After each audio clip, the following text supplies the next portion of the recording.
축복합니다. 축복합니다. 인사하겠습니다. 사랑합니다. 축복합니다. 예, 반갑죠? 예. 어떤 분들은 인사하니까 이렇게 하고 막 그러시는데 인사 그렇게 해야 돼요. 예, 반갑게. 그렇죠? 우리가 예배는 하나님께 드리는 것이면서 동시에 서로 간에 그 하나님의 사랑을 나누는 축제의 장이기도 합니다. 그래서 경건하게 주 앞에 예배하면서 동시에 우리가 함께 기뻐하는, 그래서 하나님이 이 자리에 함께 하셔서 영광 받으시는 그런 예배가 되기를 바랍니다.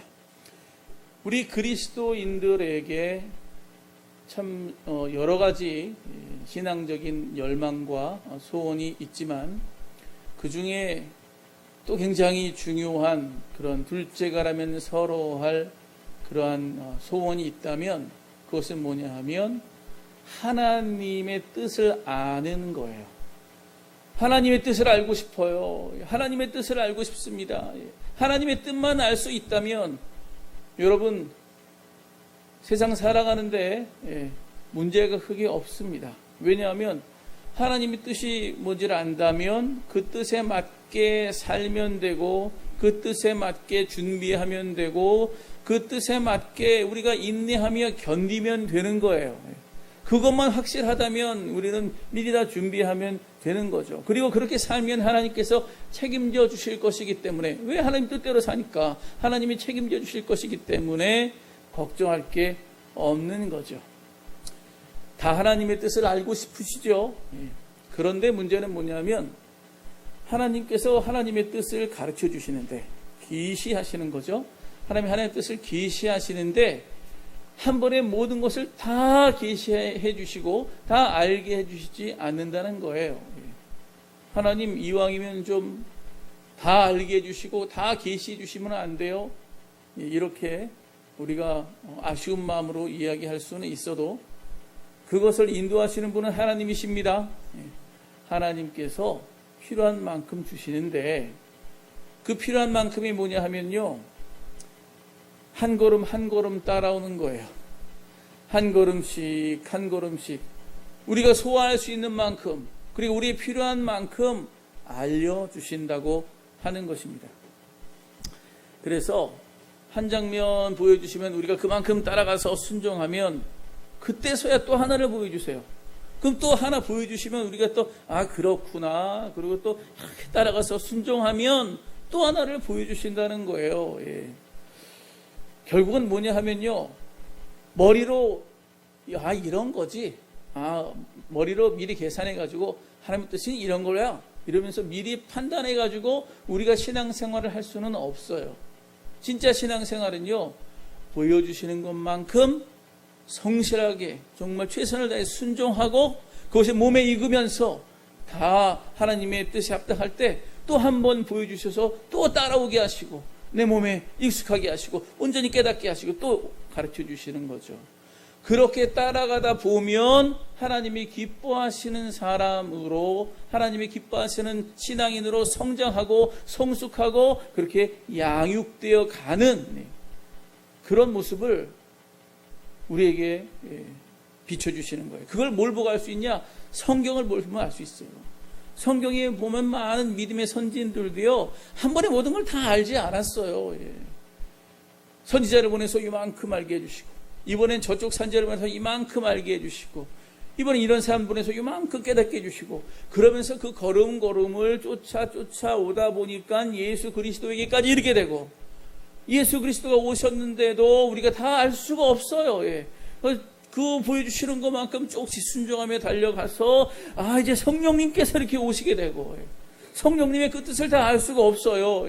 성령님의 감과하심에 기도하는 중에 우리가 조금씩 복음이 확장되어가는 것을 느끼게 되고, 이러면서 이게 오늘에 이르고 또 앞으로도 하나님이 완전하신 계획이 다 성취될 때까지 그렇게 해 나갈 것입니다. 그러므로 중요한 것은 우리가 그만큼 성실하게 사는 게 중요해요. 근데 어떤 사람이요, 성도가 오늘 와가지고 저한테, 목사님 너무너무 답답해요. 나 하나님 뜻 알고 싶은데 근데 도대체 하나님 뜻도 모르겠고 내가 어떻게 살아야 될지는 모르겠어요. 그것도 좀 알려주시면 안 돼요? 이렇게 얘기하시는 분이 있어요. 예. 여러분, 정답은 뭡니까? 예, 지금 말씀드린 거예요. 정답은 하나님이 내게 보여주시는 만큼, 예, 내 보여주시는 한도 내에서 하지 말아야 될 것을 하지 않으시기 바랍니다. 그리고 하나님이 내게 보여주시는 그만큼 그 앞에서 내가 할 수 있는 최선을 다하시기 바랍니다. 그렇게 사는 거예요.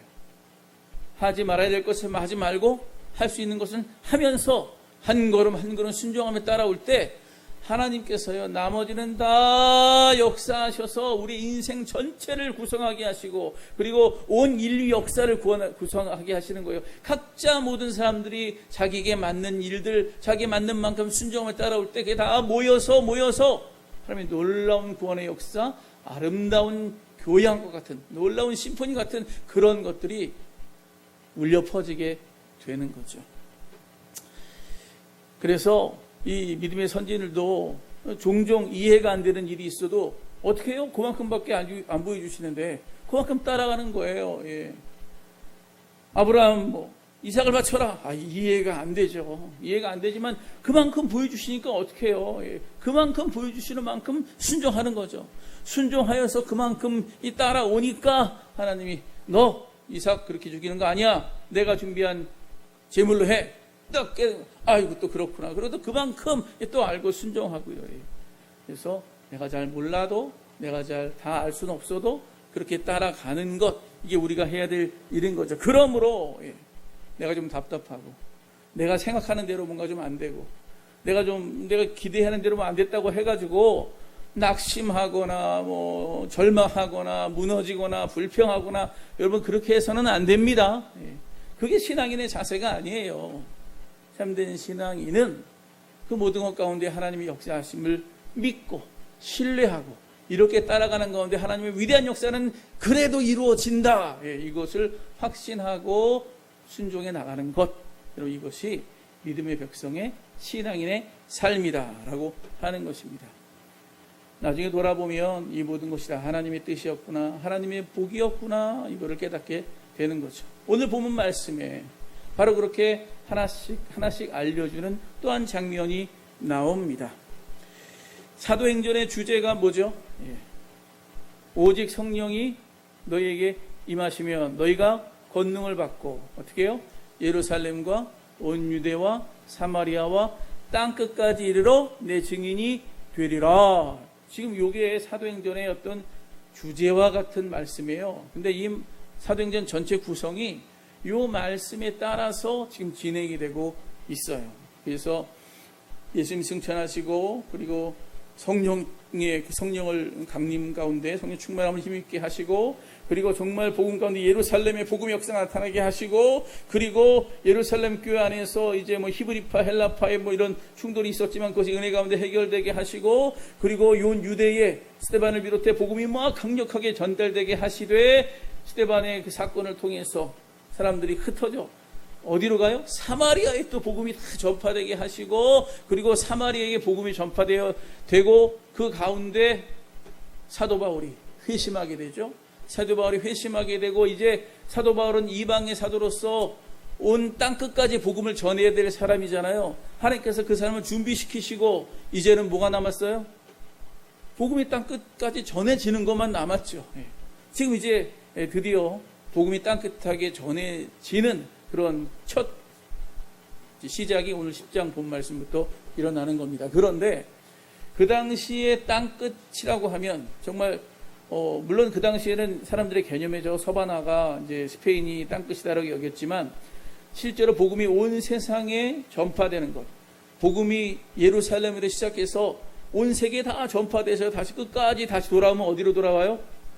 예루살렘으로 다시 돌아오겠죠. 이렇게 얘기하는 사람도 있는데, 아무튼 복음이 다 전파되는데 그 전파되는 가장 첫 시발점이 어디냐 하면 로마죠.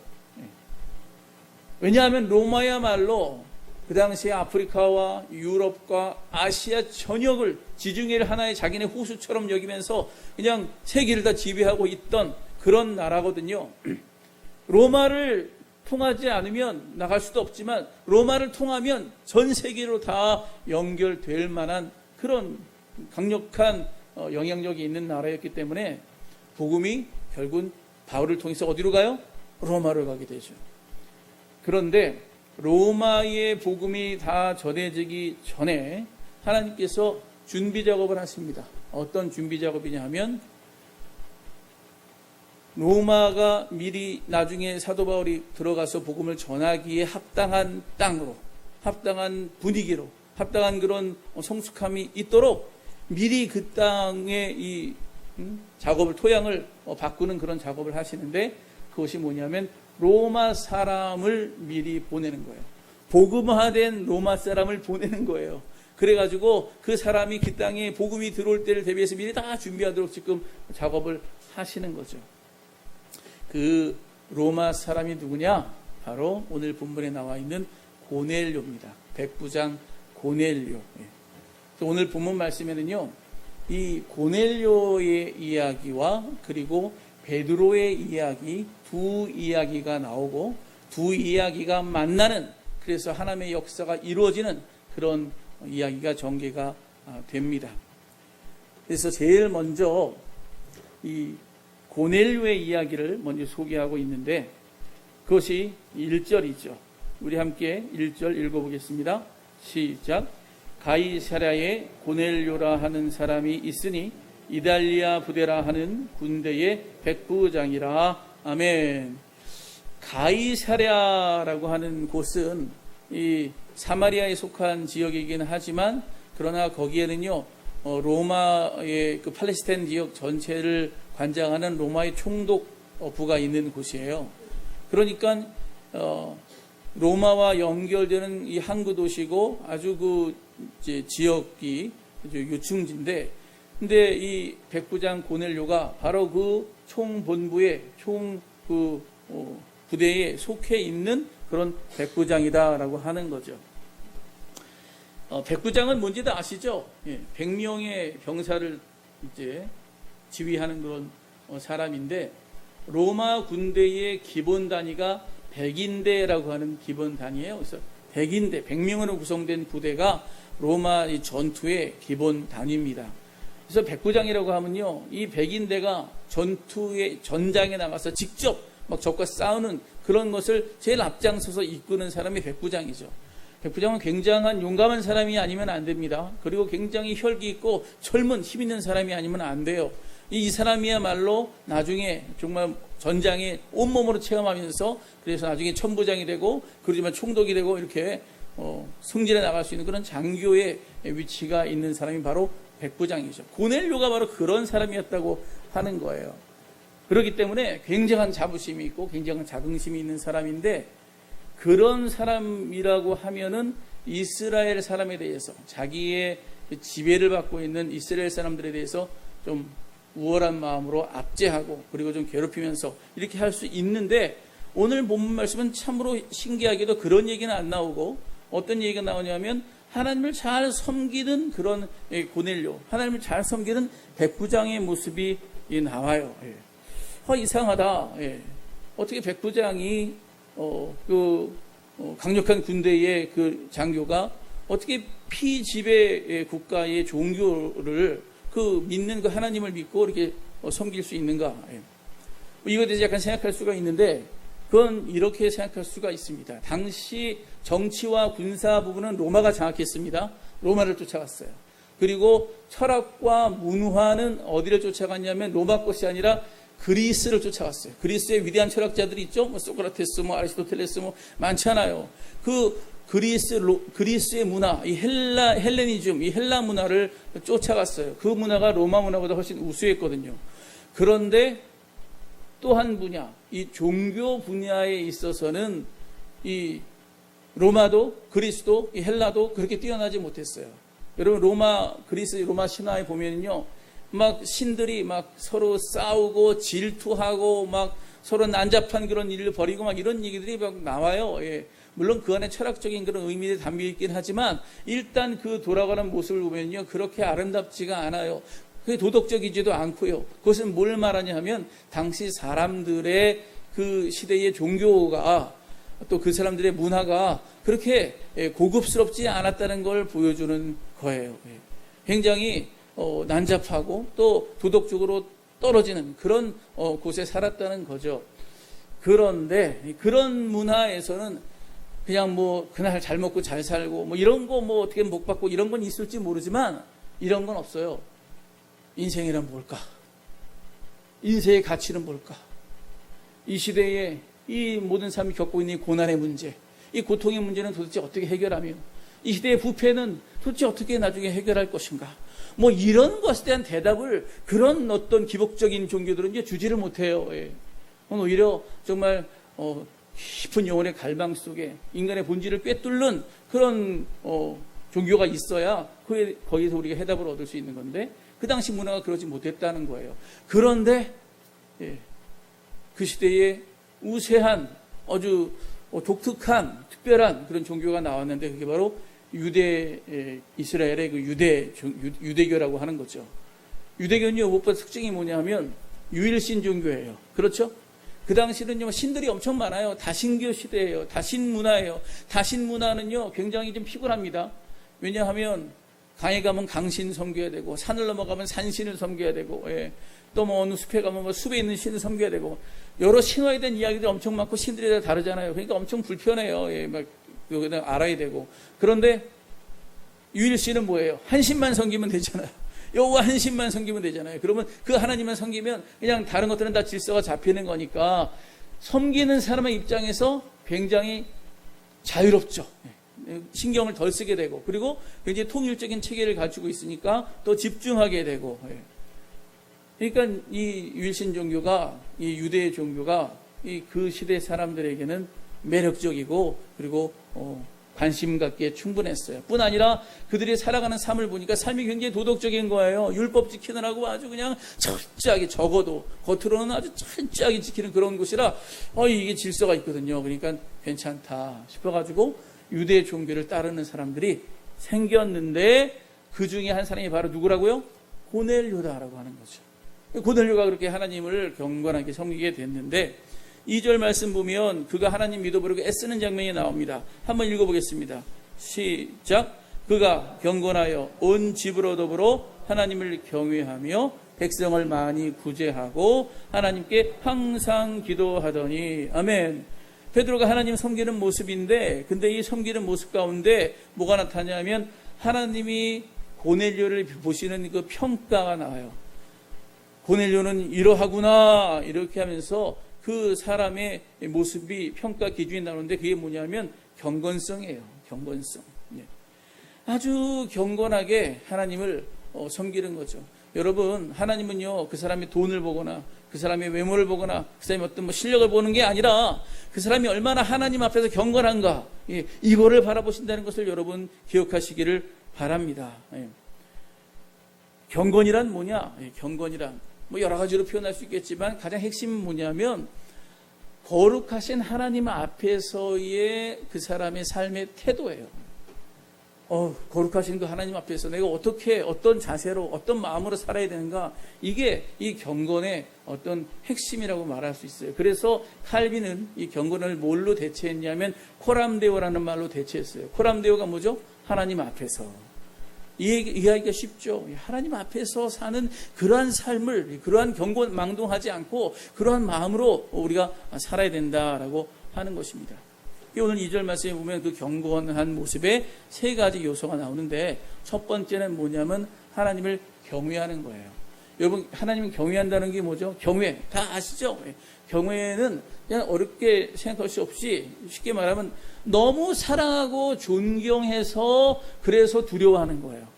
두려워하는 게 그냥 두려워하는 게 아니라 너무 사랑하고 존경스러워서 뭔가 잘못하면 안 될 것 같은 마음이 느껴지는 거예요. 여러분 너무 사랑하는 사람이 있어요. 너무 존경스러운 사람이 있어요. 그러면 어떤 마음이 드냐면 저 사람의 마음에 좀 들어야지.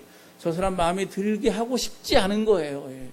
그래서 조심하게 되고 그래서 그 실망시켜 드릴까 봐 두려운 무서워서 두려운 게 아니라 실망시켜 드릴까 봐 내가 두려운 그런 마음. 그게 바로 경외하는 거죠. 이 경외하는 모습이 고넬료에게 있었다고 하는 거예요.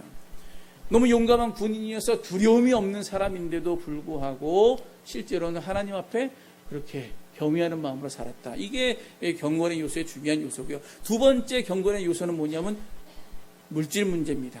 그가 구제를 잘했다고 하는 거예요. 여러분, 이 경제적인 문제가 너무 중요한데, 돈의 문제, 물질의 문제에 중요한 것은 돈을 얼마나 많이 버느냐, 이게 중요하지만 그거보다 더 중요한 것은 뭐냐면 내게 있는 물질을 어떻게 쓰느냐, 이게 더 중요합니다. 사회 전반적으로 보면은 내게 들어오는 물질을 어떻게 쓰느냐에 따라서 그 사회가 부유한 자 아니면 정말 빈부격차가 커가지고 정말 괴로워하는 사람이 나타나느냐, 이게 결정되거든요. 제대로 물질을 사용해야 되는데, 여러분, 물질을 제대로 사용하는 방법이 뭔지 아십니까? 세 대상을 기쁘게 하면 돼요. 세 대상을. 제일 먼저 내가 기쁜 거예요. 하나님 복을 주시는 물질을 받으면 누가 기뻐요? 내가 기쁘죠. 이야, 하나님이 나에게 살게 하시는 거라, 나에게 이렇게 물질을 주셔서 살 수 있게 해주시는 거라 너무너무 기뻐요. 그럼 너무너무 기쁘면 그걸 가지고 어떻게 해요? 나만 가지고 있는 것이 아니고 그거를 내 이웃에게, 내 필요한 사람에게 흘려보내야 되는 거예요. 그걸 흘려보내면 그 흘려보냄을 받은 사람의 마음이 어때요? 너무 기쁘고 감사하죠. 그래서 나도 기쁘고 그것을 받는 그 누군가도 또 기쁜 거예요. 그리고 또 누가 기뻐야 되냐면 그 모습을 보시는 하나님이 기뻐하시는 거죠. 그래서 이 세 대상이 함께 기뻐하면요, 여러분, 물질이 잘 흘러가고 잘 쓰여지는 겁니다. 여러분도 우리 자신을 생각해 보세요. 내가 하나님 주신 물질을 나만 가지고 있느냐. 사실 요즘에 그 TV 프로그램 많이 보면은요, 너무 화려하고 너무 사치스러운 게 너무 많이 나와요. 저는요, 보기가 좀 별로 안 좋아요. 그런 거 볼 때마다 마음이 좀 상해요. 사회는 실제 그렇지 않은 분이 많은데 왜 저런 게 저렇게 많이 보여주나.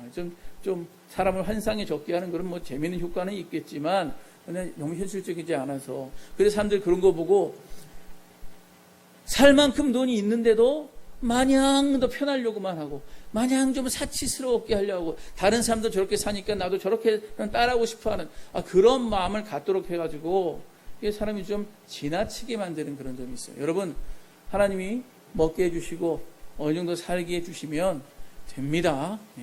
나머지는 어떻게 해야 되는 거예요? 흘려보내는 거예요.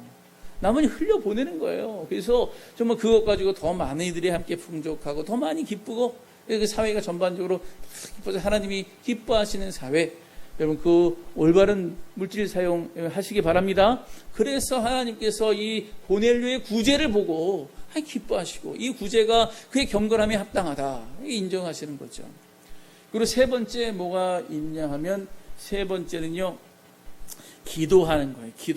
그는요, 기도하는 사람이었습니다. 늘 하나님과 연결된 사람이었어요.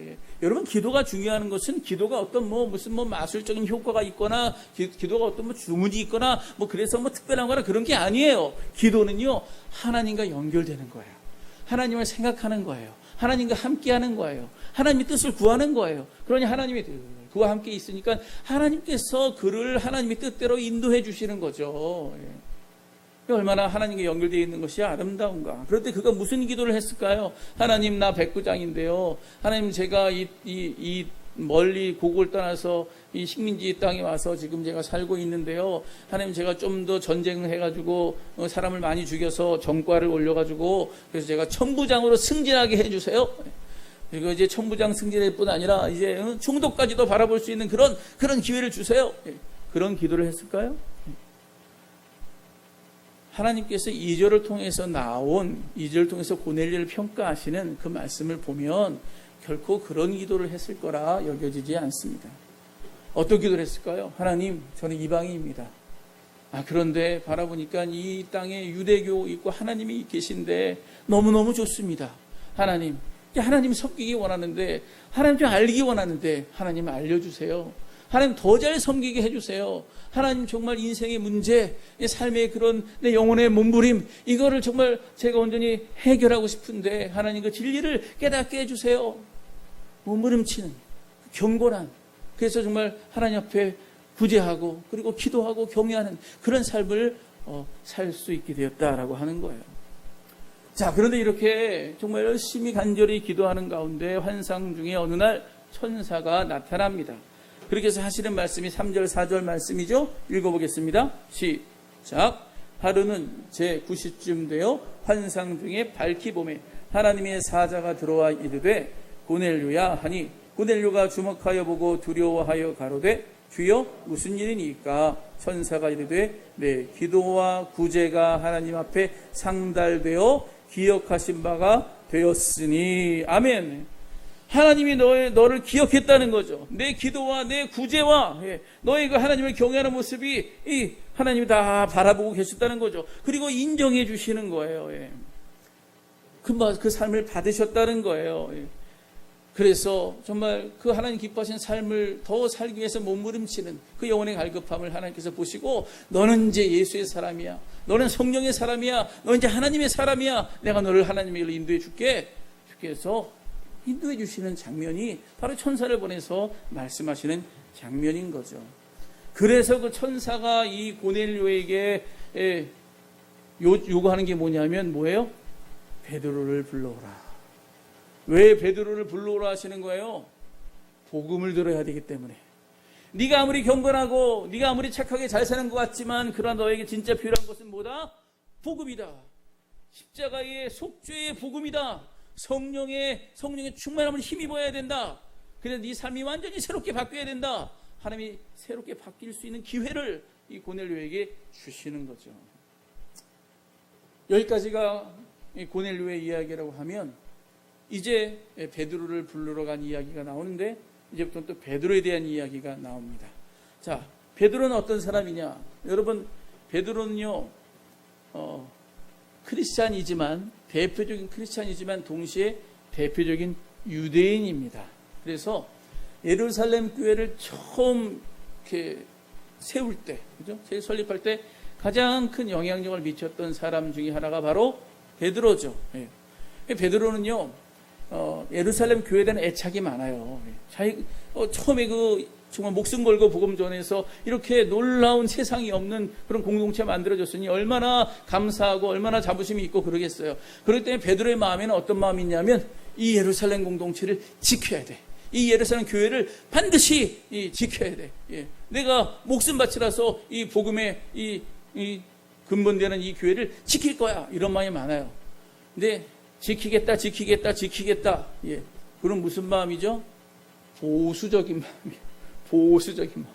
그러니까 예루살렘 이 크리스찬 유대인의 보수적인 사람이죠.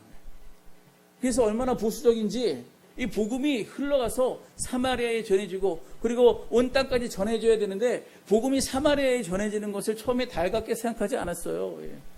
복음이 막 전해진다 그러면 자기가 쫓아내려가서 자기도 막 복음 전하고 그래야 되는데 예루살렘에 가만히 있었어요. 그래서 빌립이 복음을 전한다더라, 뭐 누가 어디가 전한다더라 그러면서 그게 막 소문이 나니까 마지못해 요한과 함께 사마리아에 가서 진짜 복음이 전하네. 그래서 복음을 저들이 받아들이네. 그러면서 성령 안수하고 성령이 임하도록 성령을 이렇게 임하도록 그렇게 기도하죠. 그래서 사마리아 사람들이 그래도 유대교에서 나온 사람들이잖아요. 이스라엘 민족에서 나온 사람이잖아요. 비록 타락했지만. 그래서 그 사람들이 복음 받아들이는 거 보고 아유 그래도 참 하나님께서 이들도 불쌍히 여기시는구나. 마음이 좀 열렸어요. 마음이 열렸어요. 마음이 열린 그런 부분이 이제 이 베드로가 지금 거하고 있는 요바에 있는 무두장이 시몬의 집에 거하는 것만 봐도 알 수 있어요. 여러분 무두장이는 요즘 옛날에 우리나라 말로 말하면 갓바치예요. 이 가죽을 다루는 사람들. 근데 가죽을 다루려면 동물을 죽여야 되고 그리고 동물의 시신을 이렇게 다뤄야 되잖아요. 근데 이 이스라엘 전통에 의하면 율법에 의하면 이 주검을 만지는 것은 부정한 것이다. 또 시체를 만지고 또 피를 다루고 이건 부정한 것이다. 이렇게 돼가지고 그걸 다루는 사람을 좀 서운하게 여겼어요. 그래서 이스라엘의 이제 율법을 잘 지키는 사람들은 그렇게 그 사람들 가까이 하지 않았는데 베드로가 그 집에 지금 유하고 있다라고 하는 것만 봐도 베드로가 지금 마음이 이 보수적인 사람이 많이 열려 있는 그런 상태다라고 하는 것을 알 수가 있어요. 그런데 특별히 고넬료를 만나게 되면서 완전히 그의 보수적인 생각, 갇혀있던 생각이 와장창 깨지는 일이 일어나게 되는 거죠. 그래서 여러분 왜 하나님께서 고넬료를 만나서 그의 갇혀진 생각을 깨뜨렸을까요? 왜 고넬료의 모습을 보게 하시고 그를 만나게 하시는 말미암아 그의 굳어진 생각을 깨뜨려 했을까요? 따라해 보겠습니다. 복음은 온 땅에 만민에게 전해져야 하는 것이기 때문에, 복음은요 지금 이스라엘만을 위한 게 아니에요. 사마리아 정도까지만 원하는 게 아니에요. 땅 끝까지 온 인류가 다 그 복음의 은혜를 힘입고 다 구원을 얻어야 되는 너무나 귀한 구원의 통로예요. 그런데 그냥 꽉 막힌 보수적인 생각, 꽉 막힌 어떤 편견, 이런 것에 사로잡혀 가지고는 복음이 전달될 수가 없는 거거든요. 그래서 하나님께서 베드로의 그 꽉 막힌 생각, 그 갇힌 생각, 그 편견을 깨뜨리는 일을 하나님께서 시도하고 계시는 거죠. 그래서 베드로가 어느 날 기도하고 있는데 환상 중에 하늘에서 그릇이 내려오는데 보자기 같은 그런 그릇이죠. 딱 보니 거기에 막 여러 짐승들이 막 있는데 이 하나님이 소리가 들리죠. 잡아먹어라. 그러면 하나님이 잡아먹으라 그러는데 아이고 알겠습니다. 잡아먹어야 되는데 잡아먹기는커녕 못 먹습니다. 그러는 거예요. 하나님이 또 잡아먹어라. 그런데 못 먹습니다. 잡아먹어라. 이렇게 부정하면서 어떻게 먹습니까? 못 먹습니다. 이야, 여러분 이렇게 3번씩이나 하나님 말씀하시고 3번씩이나 거절하는 이유는 뭘 우리에게 보여주는 거냐 하면 베드로가 그만큼 강력한 편견에 사로잡혀 있었다라고 하는 겁니다. 여러분 사실 음식은요, 이 구약시대에 먹을 음식과 못 먹을 음식 이런 게 율법 규정에 나와 있는데 왜 이것을 만들어놨냐 하면 물론 하나님의 계명, 이 십계명을 잘 지키기 위한 하나의 방편이긴 하지만 거기에는요 인간의 문화적인 요소도 함께 들어가 있어요. 인간의 문화적인 요소가 뭐냐면 그 시대에 맞게 그 시대 사람들에게 어떤 위생적인 문제, 또 건강의 문제, 영적인 문제 이런 것들이 좀 잘 보호되어야 될 필요가 있기에 그런 어떤 규정들을 낸 건데, 이번 음식 같은 경우에도 그래요. 여기서 못 먹게 하는 음식들은 대체로 뭐냐 하면 좀 상하기 쉬운 음식들, 그리고 또 이방인들이 너무 자주 먹는 음식인데 이방인들이 뭘 위해서 자주 먹냐면 이게 정력에 좋대 뭐 이러면서 스테미나식으로 많이 먹는 그런 음식들, 그런 음란의 문화 이런 게 들어오고 또 그런 어떤 위생적인 그런 부분들이 건강이 안 좋아지고 하는 그런 부분들이 염려가 돼서 그 당시 문화에 맞게 이렇게 구별된 그런 내용들이 많아요. 진리는 바뀌면 안 되겠지만 그런 문화적인 요소는 상황에 따라서 바뀔 수 있습니다. 바뀌어야 되는 거죠. 복음이 지금 전해져야 되는데 문화가 다른 나라의 복음이 전해야 되는데 이스라엘 문화에 고착된 그런 것으로 고집하고 있으면 복음이 전해질 수가 없잖아요.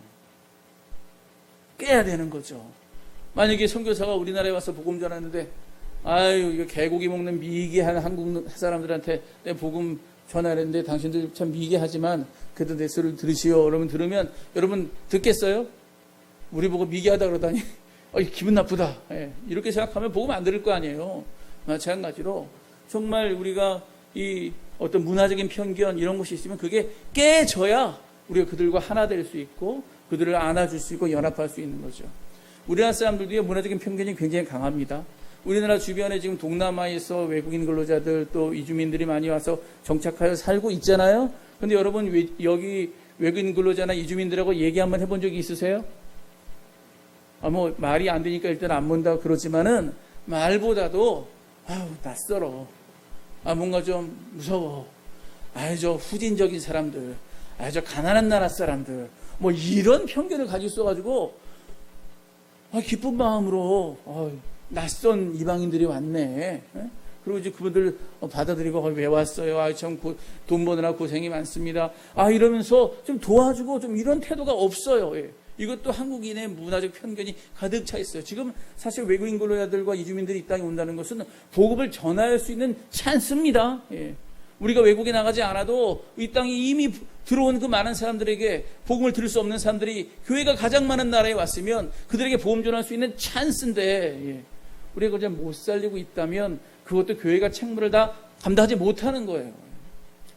우리의 편견이 깨져야 될 줄 믿습니다. 복음을 통해서 그들이 살아나야지.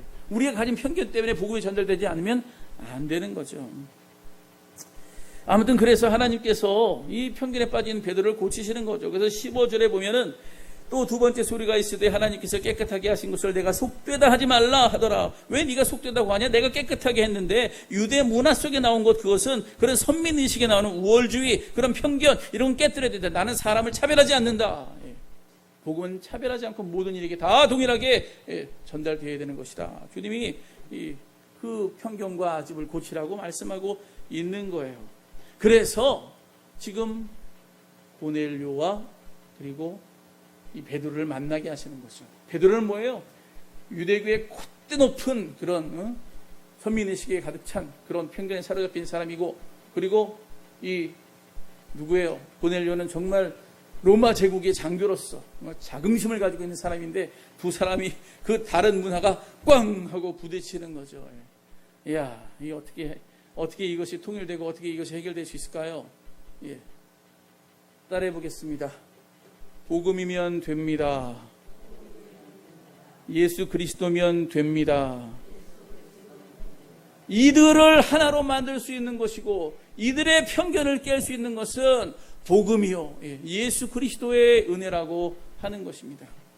여러분, 우리가 해결 안 되는 생각들, 많은 그런 인간의 편견들, 우리가 다 알 수 없는 그런 부분이 있을 때 우리가 가장 먼저 고려해야 되는 것은 누구예요? 예수님이에요. 예수님이 어떻게 하셨나? 예수님이 전하시고 보여주신 복음이 과연 무엇인가? 그것을 생각하면 우리가 오늘 나에게 주어진 삶에서 어떻게 해야 될 것인지를 알 수가 있는 거죠. 고넬료에게 베드로는 너무나 필요했습니다. 왜냐하면 내가 아무리 경건하고 내가 아무리 잘 살아도 그래도 그게 다가 아니라 예수 그리스도의 십자가의 속죄의 은혜를 내가 받아야 되는구나, 성령의 충만함을 힘입어야 되는구나, 성령을 받아야 되는구나, 성령의 사람이 되어야 되는구나, 이걸 베드로를 만남으로써 그가 알게 되는 거예요. 베드로는요, 고넬료를 만나고 무슨 생각을 하죠? 이야, 복음이라는 게 유대인의 것만인 줄 알았는데, 우리만 선민의식 택함 받아서 아브라함의 자손들만 구원받은 줄 알았는데, 그게 아니라 하나님께서 고넬료 이방인들 택하게 하시고 이들을 통해서 복음이 온 땅에 전파되기를 원하시는구나, 복음은 나만의 것이 아니라 하나님은 이런 분이시구나 라고 하는 것을 알게 되죠. 그만큼 아는 거예요. 그만큼 보여주셔서 이제 그만큼 아는 거예요. 주께서 보여주셨으니 어떻게 해요? 따라가야죠. 순종해야죠. 순종하고 따라가면 하나님께서 이제 또 정말 후방에 진실한 이 예루살렘 교회의 베드로가 리더가 되어서 이제 나중에 사도 바울이 로마의 복음 전하러 갈 때에 교회가 기도의 후원자가 되고 또 인력의 후원자가 되고 또 물질의 후원자가 되고, 그래서 하나님 위대한 역사를 이루시는 거죠. 하나님의 계획인 거예요. 베드로는 처음 몰랐죠. 왜 이렇게 나한테 이상한 꿈을 꾸게 하셔가지고 이상한 환상을 보여주셔가지고 나를 이렇게 괴롭히시나, 이거 안 되는 건데 왜 자꾸 하라고 하고 이거 먹으라고 하시고 왜 나를 괴롭히시나, 왜 신앙생활 하는데 왜 이렇게 사도가 이렇게 힘들어야 되나, 몰랐죠. 그러나 보여주시는 만큼 따라가서 순종하여 하다 보니까 알게 되는 거죠. 아, 그런 것이었구나. 그리고 다시 한번 그 앞에 무릎 꿇고, 그리고 그가 성장하고 더 귀하게 쓰임받을 수 있는 사람이 되는 거죠. 여러분, 우리 안에 이러한 편견이 없는지 돌아보시기 바랍니다. 나는 교회 다닌 지 오래됐는데, 여러분, 교회 다니기 오래되면 그만큼 성숙해지고 넓어져야 되는데, 오히려 성숙해지고 넓어지기보다는 좀 지키려고 하는 마음에 좀 편협해질 수 있는 가능성이 더 높을 수 있어요. 복음이라는 것은 막 뚫고 나가서 막 새로운 것도 받아들이고, 그리고 정말 이 강력한 복음으로 새로운 것에 영향을 끼치고 나눠주고, 이래서 일단 열어놓는 게 필요한데, 이 열어놓는 게 너무 두려운 거예요.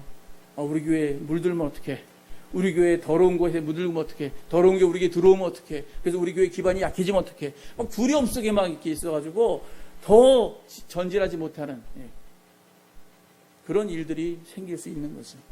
여러분, 우리 자신을 돌아보시기 바랍니다. 복음은 그런 것이 아닌데, 나는 사람을 대할 때 어떤 편견에 사로잡혀서, 나는 사람을 대할 때 어떤 우월감에 사로잡혀서, 나는 사람을 대할 때 어떤 미움에 사로잡혀서, 나는 어떤 사람을 대할 때 정말 너무 좀 나와 다른 것 때문에 굉장히 성격이 안 맞고 내 입맛에 안 맞아, 그래서 등을 돌리는 그런 상황에 내가 누군가를 대하거나 또 어떤 사람을 대하거나 그래서 복음이 온전하게 우리 가운데 유통되고 복음이 우리가 소통되고 나누어지지 못하는 그런 삶의 자세를 가지고 있는 부분은 없는지 여러분 돌아보시기를 바랍니다. 너무나 중요해요. 그게 깨져야 하나님의 역사가 일어나는 거죠.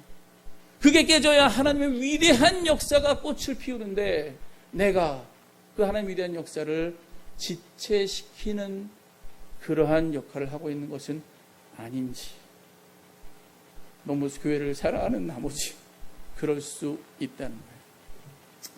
그래서 이 낯선 만남이 필요한 거예요. 이 불편한 만남이잖아요. 도대체 이 고넬료가 어떻게 로마의 장교를 정말 이 베드로가 이 유대인의 대표가 만날 수 있냐고요. 하나님께서 만나게 해주시고 그리고 하나님께서 역사하시고 하나님께서 하나님의 일을 이루시는 것, 우리는 이것을 확인할 수 있는 것입니다. 여러분, 아무쪼록 여러분의 삶 속에 이런 낯선 만남이 있기를 바랍니다. 이런 낯선 만남이 있고 이 낯선 만남을 통하여 우리가 깨지고 열려지는 역사가 또한 있게 되기를 바랍니다. 그리고 그 가운데 하나님의 위대하신 역사를 보고 깨닫고 우리가 함께 기뻐하는, 그래서 하나님 나라 잔치에 다 함께 참여하고 쓰임받는 그런 은혜가 있기를 바랍니다. 그래야 하나님 기뻐하시고 하나님의 뜻이 이루어지는 거죠. 아무쪼록 우리 삶, 여러분의 삶 모든 속에 하나님이 보여주신 진리를 하나씩 하나씩 깨달아가고 그리고 정말 우리가 온전히 열려지고 쓰임받는 복된 저 여러분 되시기를 간절히 축원합니다.